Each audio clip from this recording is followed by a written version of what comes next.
Primeiro, Deus. Segundo, família. Não, o segundo não é família. A palavra de Deus diz que o segundo é a família. Então vamos para a palavra. A palavra de Deus diz bem assim, amados, 1 Timóteo capítulo 5 e o verso 8, diz bem assim, quem não cuida da família, negou a fé. E se nós continuarmos, ele vai dizer o quê? É tido como infiel. Então a Bíblia está dizendo que é a família. Você tem que priorizar a tua família que Deus deu como responsabilidade na tua vida. Essa é a verdade. Essa é a verdade bíblica. Glorificado é o nome do Senhor Jesus. Em Efésios, no capítulo de número 5, e no verso 25, vai dizer para nós maridos. Olha, pastor, olha o que ele vai dizer. Maridos, amai a vossas esposas. Mas se ele ficasse só aí, estava tudo bem, mas ele dá uma apertadinha a mais. E sabe o que ele vai dizer? Como Cristo amou Jesus. Como é que Cristo amou a igreja, meu irmão? Ele se entregou lá no Calvário pela igreja. Ele morreu pela igreja. Tem amor maior que esse? Eu fui criticado agora não muito distante, uns 3 meses atrás, porque todo dia eu abro a porta para minha esposa entrar no carro e fecho. Isso já é de plástico há muitos anos na minha vida. É um costume meu. Eu abro a porta e fecho. Aí me criticaram, ela não tem 2 mãos não. Eu disse, tem, mas meu Jesus morreu na cruz pela igreja. O que é abrir uma porta? O que é abrir uma porta para minha esposa? Se Jesus disse que eu tenho que cuidar dela, como Cristo amou a igreja. Marido, amai vossas esposas, como Cristo amou a igreja. Então não é problema o marido ajudar a esposa. Porque ele tem que fazer isso, ele tem que amar a sua esposa. E quem ama, ajuda. Quem ama, corrige. Quem ama, oh glória, é o cuidado. E a Bíblia manda, maridos, amai vossas esposas. Mas vamos falar com elas também. Aleluia. Em Efésios, no mesmo livro, no capítulo 5, no verso 22, retrocedendo, vai dizer assim, mulher, sejais submissas. Sejam submissas ao marido. Para o texto por aí? Não. Aí o texto continua e diz, como ao... Meu Deus, se você não consegue ser submissa ao seu marido, não venha me dizer que está sendo submissa ao Senhor. Porque a Bíblia está dizendo que você tem que ser submissa ao seu marido como você é ao Senhor. Agora tem pessoas, irmãos, aqui na igreja não tem, graças a Deus. Mas tem lugares por aí, queridos, tá? Que nós já perdemos esse foco.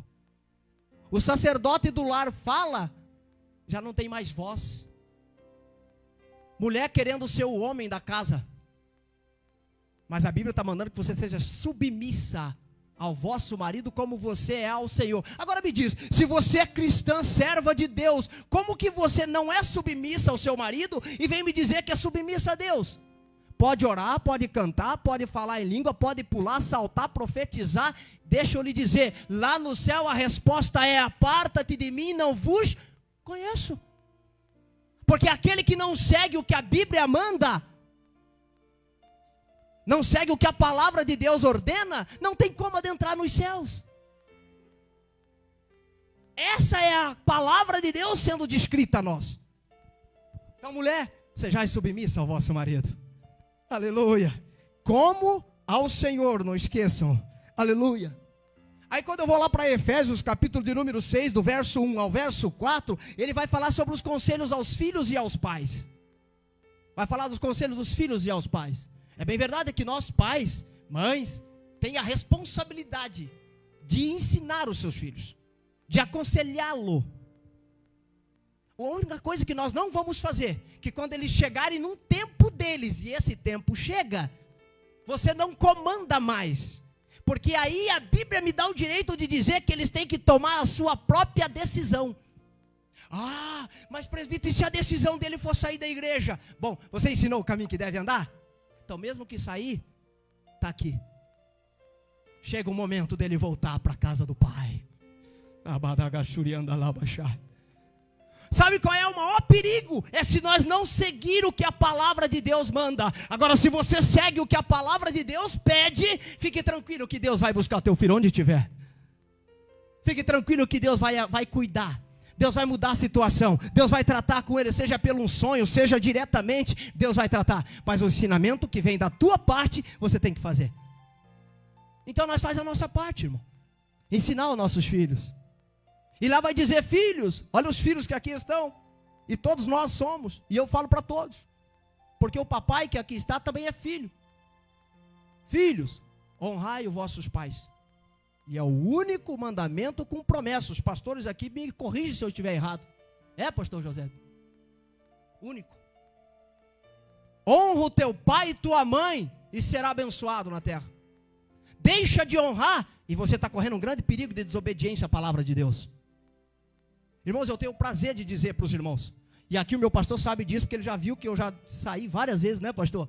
Eu saio daqui, vou lá para Guarapuava, papai mora a 300 quilômetros daqui, eu vou lá para pintar a casa dele, para carpir o pátio para ele. Esses dias ele não passou bem, eu fiquei 3 dias cuidando dele no hospital. Mas para que tudo isso? É porque eu tenho que honrar, eu tenho que cumprir a Bíblia. Honra o teu pai e tua mãe. Deixou de honrar, você está correndo um perigo de ter uma conversa com Cristo lá e não dá certo, viu? A palavra de Deus, ela é santa. E nenhuma vírgula será mudada. Ou nós começamos a levar a palavra a sério, ou nós começamos a pagar penalidades. E talvez, nosso Deus é longânimo. Talvez a gente vai tão tranquilo na caminhada, né? Alegres, achando que nada está acontecendo. Mas a conta vai chegar no momento que você nem espera. Porque o nosso Deus, ele é longânimo, mas chega o tempo de Deus.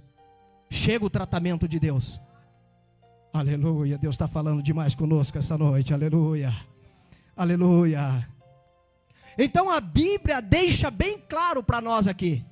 Deixa bem claro que depois de Deus vem o quem? O lar. Depois de Deus vem o teu lar. É isso que a Bíblia está deixando claro para nós aqui. Então antes da função, antes de qualquer função na igreja aqui, antes de qualquer responsabilidade fora do teu cotidiano da vida, Deus nos chamou para ser sacerdote dentro da nossa casa. Tão verdade que o texto que nós lemos diz que aquele que não cuida da família é tido como infiel. Deus te chamou para ser sacerdote dentro da tua casa. E a igreja, irmão, calma, nós já chega lá. Porque o que eu disse no início da mensagem? Nenhuma derruba. Deus é santo. Então primeiro, você vai fazer na sua casa. Não existe, irmãos, não existe igreja forte com famílias fracas, não. Ou você começa a servir a Cristo de verdade, honrar a tua família e trazer a sua família para perto de Deus, porque não existe, eu costumo dizer sempre aqui e por onde eu passo, que uma família bem estruturada vai ter, sabe o que? Uma cidade estruturada, uma família estruturada, pastor, uma igreja aqui estruturada, uma família estruturada, nós temos um estado estruturado, uma família estruturada, temos um país estruturado. Por bondade, vamos começar a olhar isso com um olhar bíblico e um olhar santo para nossas famílias. Antes de qualquer função da igreja, antes de qualquer responsabilidade fora, Deus te chamou para ser o sacerdote dentro de casa. Mas e a família? A família é o teu primeiro ministério. A família é o teu primeiro ministério. Porque está ali no texto. Aquele que não cuida. Então a família é o teu primeiro ministério. Deus na frente e depois de Deus vem a tua família. É o teu primeiro ministério. A família é o teu primeiro altar. A família é o teu primeiro campo missionário. E às vezes esse campo não é fácil. Só para vocês entenderem. Quando vai passando as fases, os filhos mudam. Não é aquele nenenzinho que te obedecia mais. Agora ele tem voz, ele tem conhecimento lá fora. Se você não tiver Deus como fundamento desse lar, cuidado. Então temos que orar pela nossa família, irmãos. Porque o inimigo faz de tudo para nos destruir, para afastar os nossos filhos, para afastar a paz do nosso lar, mas que o sangue de Jesus tem poder. Então é o primeiro campo missionário. A família é o primeiro campo missionário. É o primeiro lugar onde pratica o quê? O amor. Porque não adianta você vir aqui abraçar todos os irmãos, eu a amo e não sei o quê, e chegar na casa destruir palavras ofensivas à tua esposa, para os teus filhos. Que amor, que verdade tem neste amor? Não tem. Quando a Bíblia diz que primeiro, o seu primeiro ministério é a tua família. Quando você não tem mais paciência com teu esposo, não destilha mais o amor a ele, carinho por ele,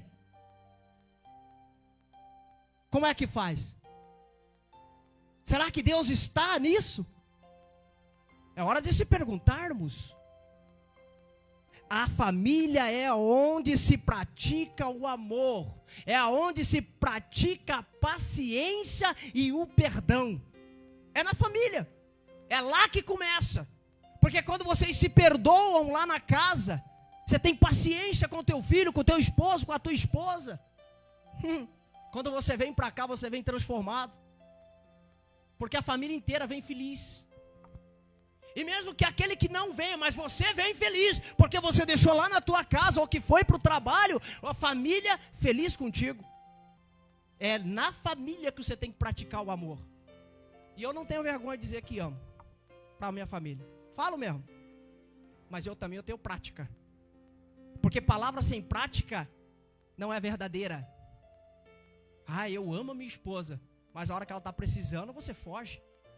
Qualquer coisinha você está falando grosseiramente com ela, com seus filhos. Que amor é esse? Palavra sem prática, pastor, não é verdadeira. Quando o marido ama, a casa floresce. E a Bíblia vai dizer: marido, amai vossas. Aí quando o marido faz isso, segue o que a Bíblia pede, a casa floresce. Sabe, pastora? A casa muda. A casa floresce. O que é amor do esposo para a esposa? Nas mínimas coisas que você nem imagina. É quando a esposa está necessitando, você ir lá e fazer por ela. Desde arrumar uma cama, varrer uma casa. Aleluia. Amai a vossas esposas. Quando o marido obedece à palavra, a casa floresce. Por que floresce? Os teus filhos vão ver os teus bons atos. Quando você tem bons atos, e olha, eu vou dizer uma coisa para vocês, amados. O seu filho aprende mais com as tuas atitudes do que o que você fala. Glorificado é o nome do Senhor Jesus. E quanto à esposa? Quando a esposa honra o lar é o quê? Edificado. E a palavra de Deus diz que a mulher sábia, ela edifica a casa. Não tem como ser mulher sábia desonrando o seu marido. Não tem como ser mulher sábia, numa falha do marido, você ficar tirando sarro dele. Você ficar desabonando e desonrando ele em público. É isso que a Bíblia está querendo dizer. Honra o teu marido. Ele chegou cansado do trabalho, honra o teu marido. Honra teu marido. É isso que a Bíblia está dizendo para as esposas. E se você honra o teu marido, o lar é edificado. O marido tem prazer de voltar para o lar. Tem prazer de voltar do trabalho, da escola, da onde quer que esteja, estudando, né? Ele tem prazer. Assim como a esposa também, porque ela é amada pelo marido. Glorificado é o nome do Senhor Jesus, aleluia. A esposa que honra, o lar é edificado. Que os lares sejam edificados a cada dia, em nome de Jesus. E quanto aos pais, quando os pais instruem os filhos, obedecem. Quando os pais instruem, os filhos obedecem. E aí a bênção gera gerações. A bênção gera gerações. Porque através do seu filho vai vir seu neto.